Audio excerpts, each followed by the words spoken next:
Hey, welcome to Modern Solutions for Modern Restaurants. This is the podcast by Popcorn GTM, and we're here to break down some of the forces that are shaping the growth, the innovation, and the go-to-market strategy in the restaurant and food tech space. My name is Paul Molinari, and hopefully you're subscribing to this pod. If you aren't, please do, because I enjoy this stuff and I love your feedback. I get pinged all the time by people that seem to be enjoying some of these takes in particular. So please subscribe. Anyway, today we're kind of unpacking a shift that is moving faster than a lot of operators actually realize. There's definitely a revolution happening in consumer appetite. And it's driven not by trend, but actually by medicine, if you can believe it. You know, we're talking about GLP-1s, right? Drugs like Ozempic, Govi, Mounjaro, Zepbound. Pick a bad drug name. Chances are it's a GLP-1. Anyway, they're changing the way people eat, spend, and ultimately engage with your restaurants. And this is not a theory anymore. This is actually happening, in practice right now. Consumer appetites are changing. And I think what that means is so should your menus. And let's talk about this for a second, because GLP-1s were originally developed for diabetes, but they quickly turned into weight loss blockbusters. Today, 1 in 8 adults in the United States is estimated to be on one of these medications. 1 in 8! And that number is actually growing fast as oral versions or pills, as these drugs go from injectables to pills, they're going to become more accessible, they're going to be cheaper. And when these things hit the market, not only are they going to suppress appetite, they're going to slow digestion. And for restaurant operators, that means one thing. Your diners are probably going to order less. But here's the catch. They're not disappearing. Doesn't mean your diners are going away. However, they are making different choices. They're looking for smaller portions, more protein. Protein is the magic ingredient for these folks. They want less sugar and starch. And I think that in general, they're just looking for higher standards on how they choose the food that fuels them. Last weekend I was flipping through the channels and I came across Skirmonish on CNN. Not a show that I generally watch, but I saw on the little banner on the bottom, they had an analyst on there, a consumer analyst, Ali Furman. She's one of the thought leaders at PwC, and she was on as a guest, and the topic seemed to be GLP-1s. And I watched it, and it was an amazing interview, and I will put a link in down below. But the quote that kind of struck me by Ms. Furman was, she said, GLP-1 users are eating about 40% less or fewer calories, and they're spending about 5% less at QSRs, but they're not eating out less. They're just eating differently. And that's the critical thing that we need to remember here. The demand is not dropping. Instead, the consumers, the guests' expectations are evolving. So, what does this look like on the plate, so to speak? Well, GLP-1s are skipping bread baskets. They're ordering fewer sides. They're often leaving half their entree untouched. They're focused on nutrient density and control, not necessarily just taste or value meals. Nutrient density and control. And some of the larger brands are absolutely responding. And you're seeing it now, I think, in TV commercials. You're seeing it on menus all over the place. I'll bring up a couple of examples. Chipotle. Chipotle just recently introduced this high protein bowl and protein snack cups built for smaller appetites, bigger nutritional payoffs. right? Protein cups. What does that mean? It's a cup of chicken. It's actually a pretty good hack. If you buy Chipotle and you want chicken, you're almost better off. You want double chicken, say, or a double steak. It's almost you're better off like ordering a regular Chipotle bowl with one portion of steak and then getting a second snack cup with that protein in it instead of saying I want a double steak. It just seems like you're getting a better deal with those snack cups. More consistent, I think. Shake Shack launched a wellness menu featuring lettuce wraps and different kinds of portion flexibility. We're seeing things at Sweet Green. They worked their plates to hit more of a macronutrient friendly benchmark. So think cleaner proteins, simplified ingredients, lighter grains, things like that.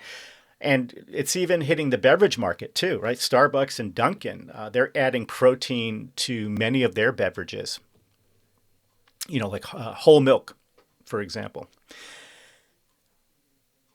There was another one. You know what? The Smoothie King. This one blows my mind. Smoothie King has a GLP-1 wellness support page on their website, featuring specific menu items and support. I don't know, what does that mean? Encouragement. Keep going, right? So there are brands out there that are doing some really interesting things and trying to figure out ways to support people that are on GLP-1s that are looking for some more nutritional payoff, let's call it. But these are not necessarily diet items that are being marketed here. I'd say they're more like performance meals, if that's such a thing. I'll coin that here, a performance meal. If a performance meal is like for a customer who is more intentional than your average guest. They're looking for performance from their nutrition. So let's talk about strategy for a second. Because when I think about this, like how does this affect founders, technology founders and operators? A couple of things come to mind. Like if you're leading your GTM, or your sales, or even product development in restaurant tech, this shift kind of changes some of the calculus.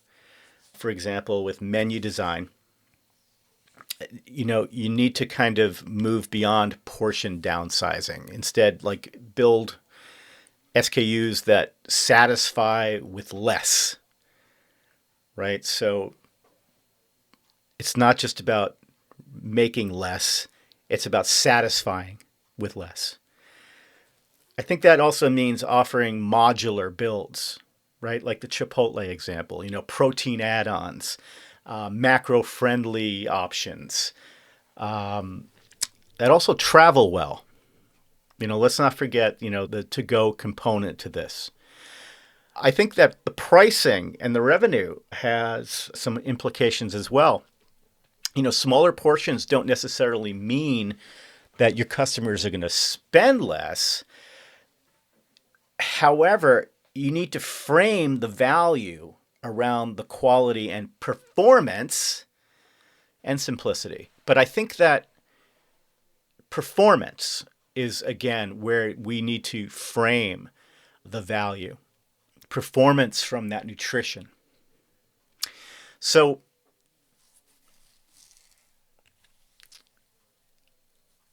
there was another point that I wanted to make. Of course, when I talk about performance, I guess we're also talking about premium in some ways, premium ingredients, right? So there's an opportunity here, I think, to position these performance meals as something that provide a little bit more. They're like trade-up options, right? These are not sacrifices. I think we need to. I would position these more as being trading up for a performance meal, and that also ultimately leads into how you consider loyalty and the digital components or solutions or components of the equation. inside of the loyalty or the communications to your guests, you need to tailor those recommendations based on behavioral segments. So in other words, if you're seeing certain changes in your consumers, your guests with what they're ordering, they could become indicators to you what's happening in their lives, right? And that could become an opportunity to highlight protein options and hydration and, function driven items.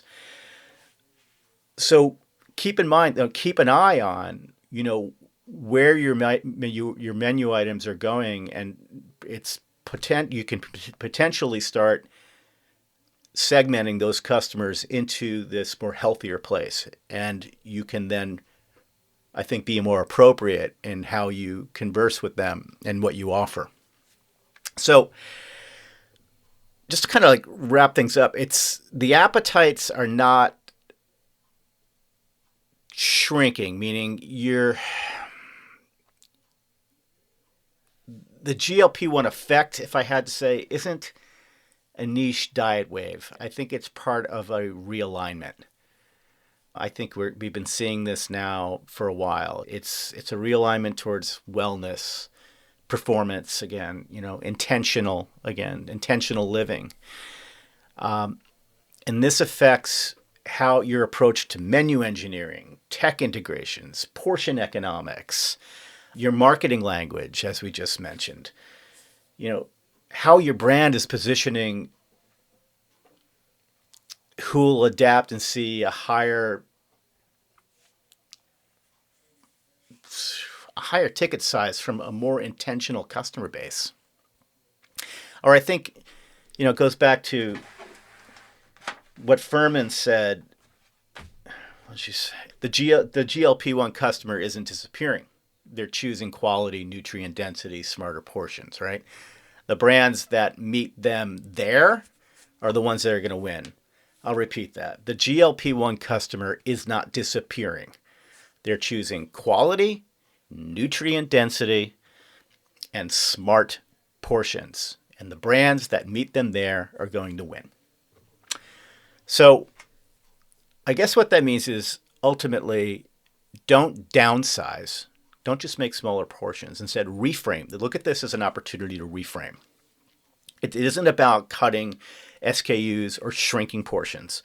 You need to think of this as reframing what value actually means. And that's the big takeaway. What does value actually mean now to a GLP-1 guest? So let me wrap up by saying, little promotional piece. Popcorn, we kind of work with restaurant tech founders and GTM teams to translate consumer shifts like this into actionable growth.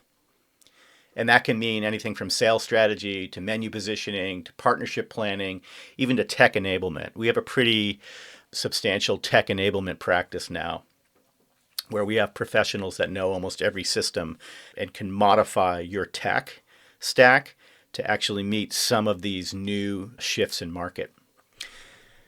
Anyway, that's it for today's episode of Modern Solutions for Modern Restaurants. So if you're rethinking your approach to marketing or sales or go-to-market in light of the GLP-1 effect, we'd love to help. Reach out to me, Paul at popcorngtm.com, or learn more at popcorngtm.com. Thanks for listening, guys. Until next time, I guess serve smarter and stay healthy.